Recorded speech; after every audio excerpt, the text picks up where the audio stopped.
Welcome back.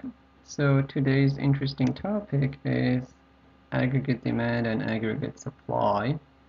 And it's very similar to what you saw before with demand and supply, but now we are talking about aggregate, which means all goods and services, not just a particular good or service.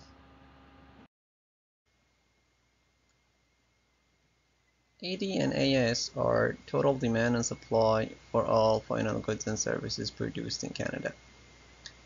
It's really the same as demand and supply that you saw before, but now you're talking about all goods and services.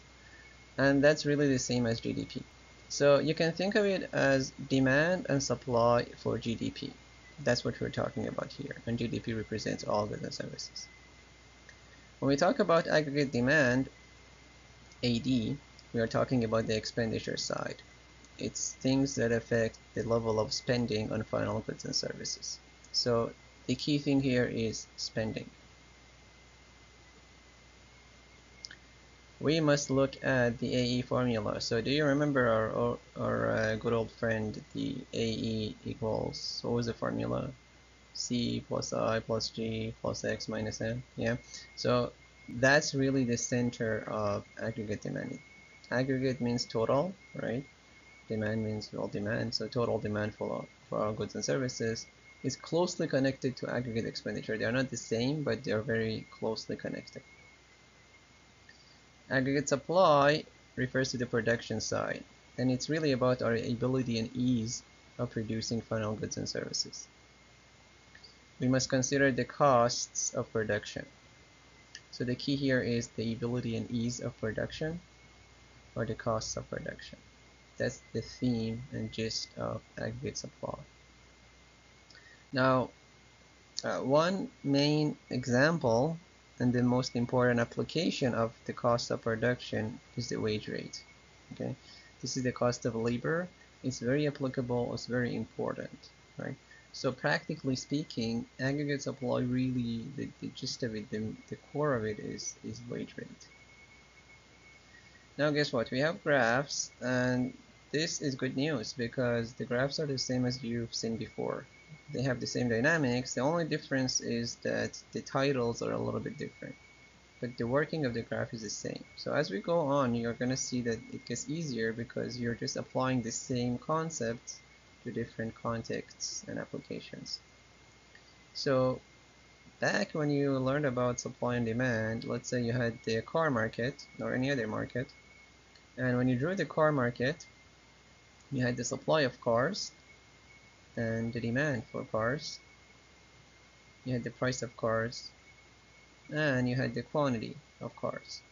Yeah, so everything was focused on cars. Here we are talking about aggregate demand and aggregate supply. So we are not talking about the car market, and we're not talking about the supply of cars, but we're talking about aggregate supply, the supply of everything. It's not about the demand for cars, it's about the demand for everything. Now we don't have the price of cars, but we have the price of everything. And the price of everything is what we call the price level. The symbol is still P. We're going to come back to it in a bit. Now we don't have the quantity. Now the quantity is a little bit tricky. When we talk about the quantity of all goods and services, we have a problem. If you remember back in high school or before that, you were told that you cannot add apples and oranges, yeah, because they don't have the same units. So if you want to add up everything, what should we do? Now, when we say all goods and services, that's the same as GDP. Notice that you had two types of GDP. Yeah, one type of GDP was focused on quantity. If you remember what that was, real GDP. Yeah, so real GDP is the equivalent of quantity, right? It's the value, it's the dollar value of all goods and services, but focusing on only the quantity because the price level is fixed at the base year. And for that matter, we call this the GDP market. All right, so that's really the graphs that we have. Everything else is the same, like the graphs shift right and left like before. Let's talk a little bit about the price level. The price level is the same as the CPI or the GDP deflator. These are things that you've seen before, the consumer price index, for instance. And these are a price index. Okay, so it's really a weighted average of all prices.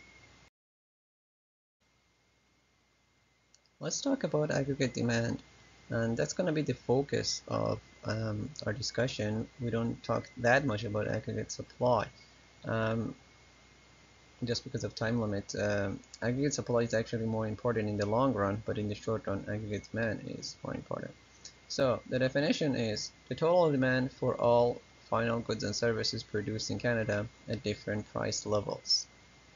Um, you just saw the graph that it slopes downward, just like a regular demand curve. If you remember, we had something called the law of demand, which is a very intuitive thing that if things become more expensive, people buy less of them. That logic does not apply here. Okay, so it's important not to mix that here. That's called the fallacy of composition, which means that for any given good or service, if it becomes more expensive, people buy less of it. That's true. But when you add them up, it doesn't work. Here's the thing. If the prices go up, it's bad for the households. They have to pay more. But the sellers, the firms, they earn more. Yeah? And we are talking about aggregate. Aggregate is everyone. So for some people, they end up with less. Other people end up with more. And those two are going to cancel out. Alright, so the logic of the law of demand doesn't really apply here. But still, there's an inverse relationship. So we want to see why is there an inverse relationship. So when the price goes up, again, this is the overall price of everything. There is something called the foreign trade effect, which says that if things are more expensive in Canada, our exports are going to fall and our imports are going to increase. Why? Because foreigners cannot afford as much of our goods and services, while Canadians will switch to foreign substitutes. So our exports go down because our goods and services are more expensive, so they're not going to buy from us. Our inputs are going to go up because we ourselves are not going to buy our own goods and services as much. We're going to prefer cheaper alternatives. So we had this formula of net exports, which is exports minus imports.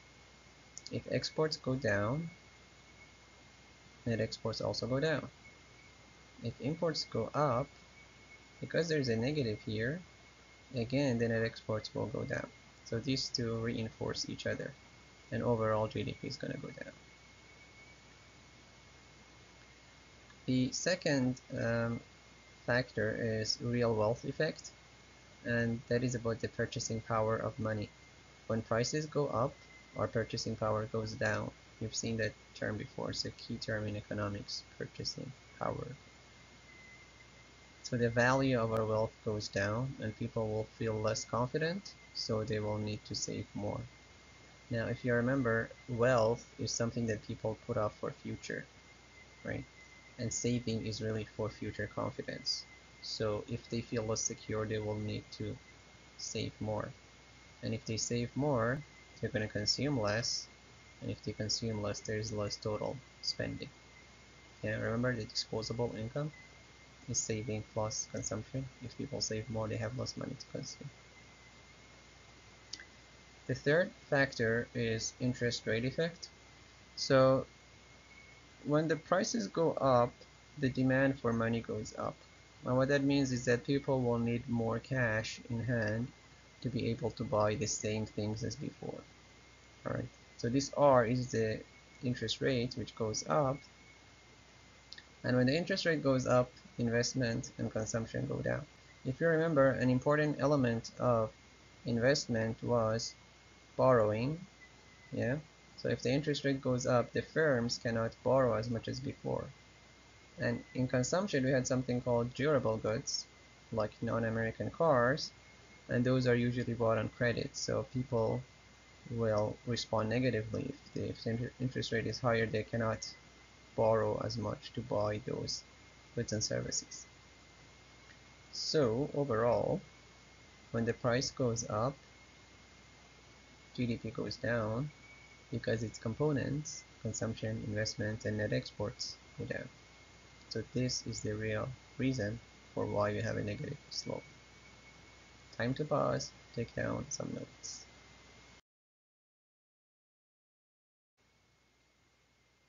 Okay, we're going to talk about the aggregate demand shifters.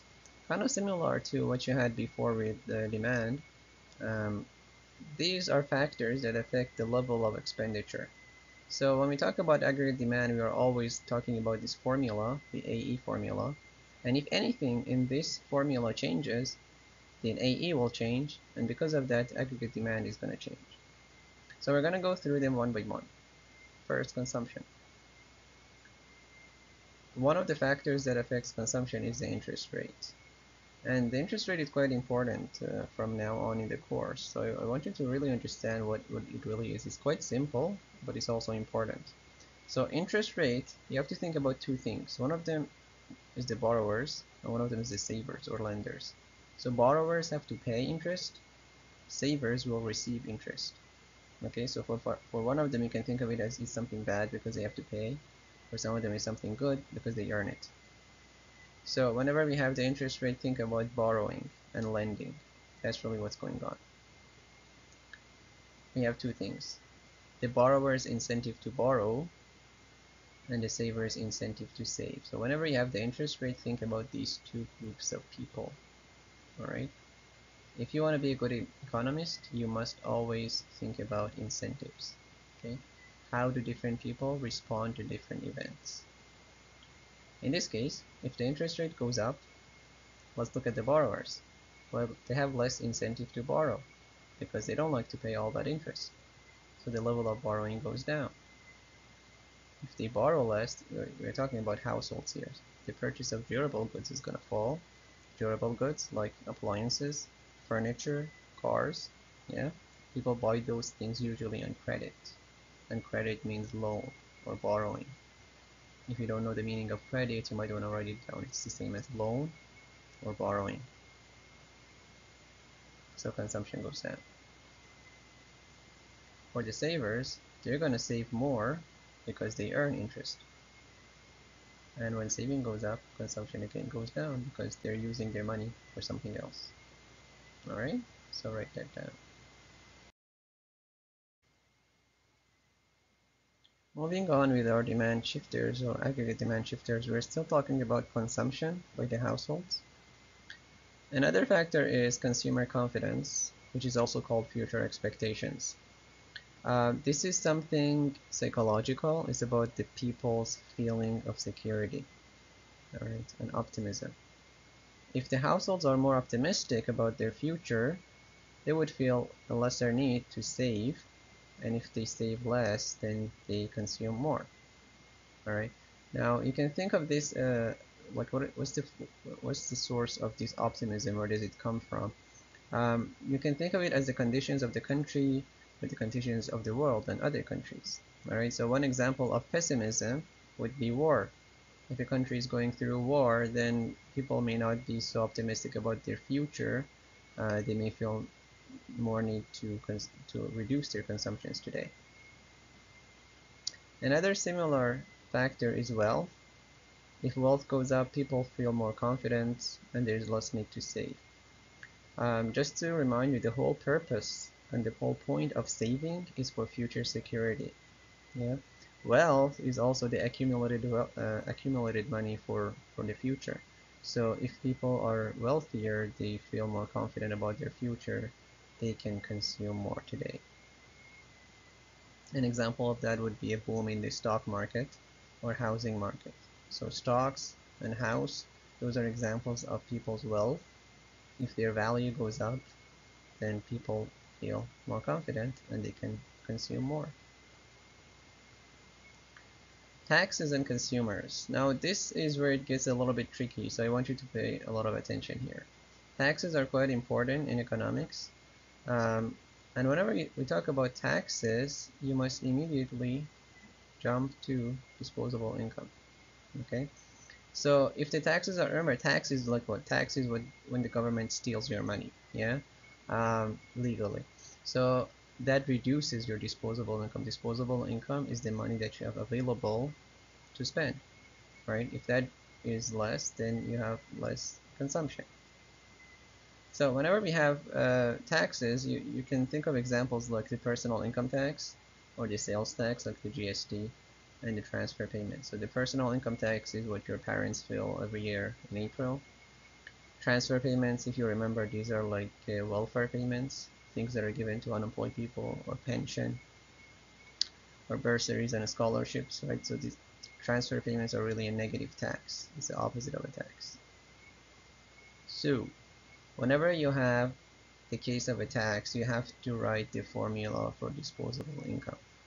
All right, and we have two formulas for it. One of them is that disposable income. This is disposable income equals total income y minus the taxes. Yeah. Now, when the taxes go up, what happens is that our disposable income is going to fall, okay, because we are subtracting a greater value. If you have lower disposable income, it means you have less money to consume and you have less money to save.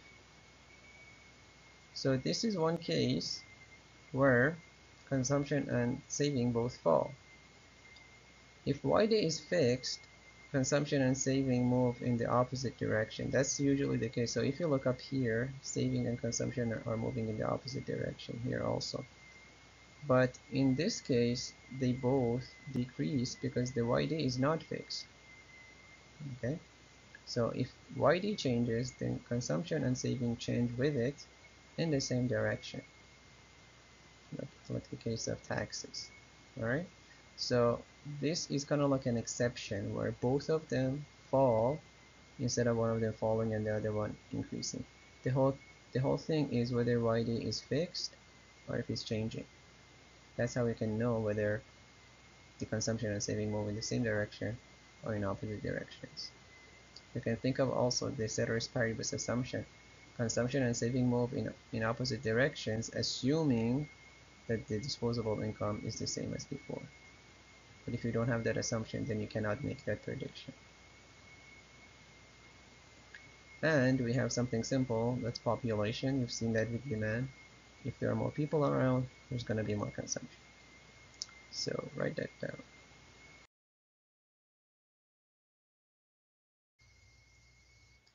We're done with the consumption aspect of aggregate expenditure. We're going to move to the second component, which is investment. This is spending by firms. If you remember, an important element of investment is borrowing. You had that highlighted in your notes and emphasized. So again, we have interest rate. And whenever you have interest rate, you have to think about borrowing. Yeah. If the interest rate goes up, investment goes down because it costs more to borrow, and the firms borrow. Interest rate is the opportunity cost of borrowing. Okay, it's the opportunity cost of investment for that reason. Second is business confidence or future expectations. Again, this is the same as what we had in consumption. So the first two shifters apply both to consumption and investment in slightly different ways, but both firms and households respond to these incentives. So business confidence is again about optimism or pessimism. So if the future looks good for the firms, what are they going to do? They're going to invest more because it pays off in the future. All right, so their spending goes up into their own business. Third, we have the level of sales. If firms, the level of sales, again, we're talking about aggregates, so all firms. If the level of sales go up, investment will go up because firms will need to increase their inventories for backup. All right, so if you remember, inventories are things that is kind of like a cushion that the firms keep for future changes, so that they're going to invest more in inventories. That's with investment. The next item in the formula is government purchases, or G. This one doesn't have a list. It directly builds into the aggregate expenditure and aggregate demand. So if you want to show this in a question, for instance, what you do is you say G is higher, so government spending more money. So let's say on schools, on roads, on hospitals. So aggregate expenditure will go up and aggregate demand will go up. With the curves, it's the same as before. An increase is a shift to the right, a decrease is a shift to the left. So the curves are really the same as before. Write that down. The last two items in the AE formula are exports and imports, and we're going to talk about them together. So one thing that affects our exports is income in other countries. If they have higher income, if they have more GDP, they can spend on more goods and services. They're going to buy more things, including more Canadian goods and services. So that's going to increase our exports, like what? Maple syrup? Well, good luck with that. Think of real exports like electricity, lumber, airplanes, aluminum, and so forth. So our exports is going to be higher because they have more money to spend. Another factor is Canadian dollar. If it becomes stronger, if our dollar is stronger, we can buy more foreign goods with our loonie. So we are in a better position to buy their goods and services, so our imports will increase. This loonie, the loon, is our national bird, it's a duck, and that's why we have that on the Canadian dollar. That's why the Canadian dollar is called the loonie. We don't have so many of these birds here in the east, but if you go to, say, Alberta, you'll see a lot of them around. At the same time, the Canadian goods and services become relatively more expensive to foreigners. They cannot afford as much of our goods and services, so our exports will fall. We had this formula of net exports. If our exports are lower, our net exports will be lower too. If our imports are higher, again our net exports will be lower because of this negative. So write that down. Okay, so we're done with the aggregate demand. We're going to move on to aggregate supply. The definition is the total supply of all final goods and services produced in the economy at different price levels. So we're talking about the production side here. Alright, now it slopes upward. Why? The logic is pretty much the same as what we had before with the law of supply. When the prices go up, there is more incentive to produce. The firms are willing to gain more profit, and other firms that are not producing right now, they can cover their costs, so they can enter the market and become producers also. Shifters, very simple. There's really just one shifter or one category, and that is input costs. If input costs go up, aggregate supply goes down. Do you remember inputs? We had two other names for it. Inputs are the same as resources. Remember the four resources: land, labor, capital, entrepreneurship. Yeah, and also factors of production. That's like a fancier name, but they're all really the same. Input costs are the same as factor prices. So if you see the word factor prices, it's really the same as input costs or the price of resources. So these are all interchangeable. You can use any of them that you want. It's important to understand what are inputs. I don't want you to feel confused about what is input and what's going on. So I'm going to give you a very simple example. Let's say we have a bakery. Okay, what does a bakery produce? Bread, yeah, pastries, and that's the output of a bakery. What does it need in order to make bread? What is the input of a bakery? Flour, eggs, oil, you name it. Okay, for simplicity, let's just say dough. Yeah, so they use dough and they convert that to bread. So dough, or flour, eggs, oil, whatever, that's input. The bread or the pastries would be the output. Alright, input is what goes in, output is what comes out. Fairly simple, right? We have the same process in the economy. You can think of the bakery as our whole economy, and the output that we produce would be our goods and services. So that's really the same as GDP. And the input that we use are the things, the resources that we use in order to produce things, mainly labor. That's the key input among all other inputs, but you can think of other inputs too. So in the bakery, for instance, you also have oven and electricity and trucks and transportation. All of those are also inputs. Anything that the bakery needs to make bread is input. Anything that the economy uses to make goods and services is input. The bakery in this example represents our economy. Okay, so the whole system of making goods and services. Let's look at some examples. This is a simple table where we have inputs and input costs.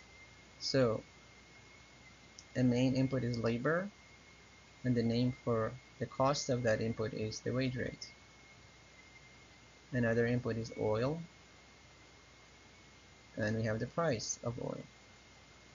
Another one is electricity, and we have the price of electricity. Fairly simple. One thing that I want to emphasize here is that, remember, we are talking about aggregate. Aggregate means everything, all goods and services. So when you think about inputs, you have to think about inputs that affect all goods and services, not something that affects only one product. That doesn't matter here. We are talking, it should be big enough to affect everything. Labor is big, oil is big, electricity is big. You can think of other similar things like the price of land or the price of water. So things that are fairly general and that make overall production easier or more difficult. So take your time, copy these things down. I suggest that you also copy down the bakery example. It's fairly simple, but it clarifies, and we're going to need this kind of thing later on. The difference between input and output should be crystal clear in your minds, and also copy down the table. What we discussed so far pertains to the short run. Now we're going to move on to the long run. In economics, long run is not really so much a matter of time. It's not that 1 year is short run and 10 years is long run. It's something that has to do with inputs and flexibility. Long run means a situation of flexibility. It's a condition where all inputs are flexible, where firms can vary all their inputs based on market conditions. So there is no rigidity. Sometimes in the short run, what happens is that they cannot lay off a worker because they are on a fixed contract, or it takes time to hire another worker because of the interview process. So long run means enough time for firms to adjust to any kind of events that happens. We have something called the long run aggregate supply, the LRAS. The demand in the long run is the same as the demand in the short run, so that's no different. The supply is a little bit different. That's the total production when all resources are fully employed at the normal rate. So we're talking about full employment of resources at the normal rate. And if you remember from before, when we talked about unemployment, we said that the full employment doesn't mean that there is zero unemployment, because we can have frictional and structural unemployment. That's fine, right? So it's kind of a realistic level of employment. It's the output level, or the level of GDP. Output and GDP are the same. After everything has adjusted, and there's no force to push GDP higher or lower. Okay, so it's kind of like stability. It's equilibrium, really. It's potential output. Okay, our potential GDP, and the symbol for it is a Y star. This word potential is quite important, so you might want to highlight or underline that. Because we're talking about the long run aggregate supply here, what we said before is really the same as short run aggregate supply. So from now on, we're going to use SRAS just to distinguish that from LRAS. They're really the same. Draw a diagram for yourself where you would draw the long run aggregate supply curve. Okay, it doesn't look the same as the regular supply curve. It's a little bit different. And I'm going to make this a bonus question. So your job, if you want to do it, is decide what's going to be the shape of the long run aggregate supply. and you can send this to me via Mayo before our next class. So just write a simple description of what's going to be the shape of this. It's actually quite simple. If you just read the definitions on this very slide, you would be able to get it. Okay, so just think about what's being told here, and you can decide what's going to be the shape of this. If you want to search online or look at your book, that's also fine, I don't mind. But when you send me a Mayo, tell me where you got it from, and also you have to give me a logic. You have to explain why it looks the way it looks. Okay, so give me a little explanation to show your understanding of why it looks the way it looks. Again, that's a bonus. You don't have to do it, but you can. So copy the diagram anyway. I'm going to give you the shape of it next class. So we said that long-run aggregate supply represents our potential output, our potential production. Does that sound familiar? If you remember way back at the beginning of the course, we had something called production possibilities. Yeah? The LRAS is really the same as the PPC. It's the same concept. So if you remember, we had something with goods and services and a curvy thing. That's really about our production capacity. It's the same as our production. It's the same as our potential GDP. Just a side note, this is not the answer to the bonus question. The shape is not the same because in the LRAS curve, we don't have the same axes. We have real GDP versus price level. So the shape is going to be different, but the concept is the same. And sometimes with the PPC, we had a growth because of certain events. Those are the same as our LRAS shifters. If you remember from your notes, one of them was better technology. If we have better technology, our potential will increase. We have more potential to make more things. Or better resources, like workers' productivity, which is a matter of human capital. So if the workers are more skilled or more educated, we have better resources, we can produce more things. Our potential goes up. Or if we discover more resources, again, our potential goes up. One more thing here is government regulation. So we didn't talk about this back in PPC because we hadn't introduced the government.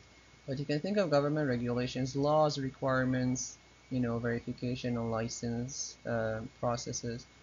These things can hamper our potential, can reduce our potential. If there are less regulations, they can produce more.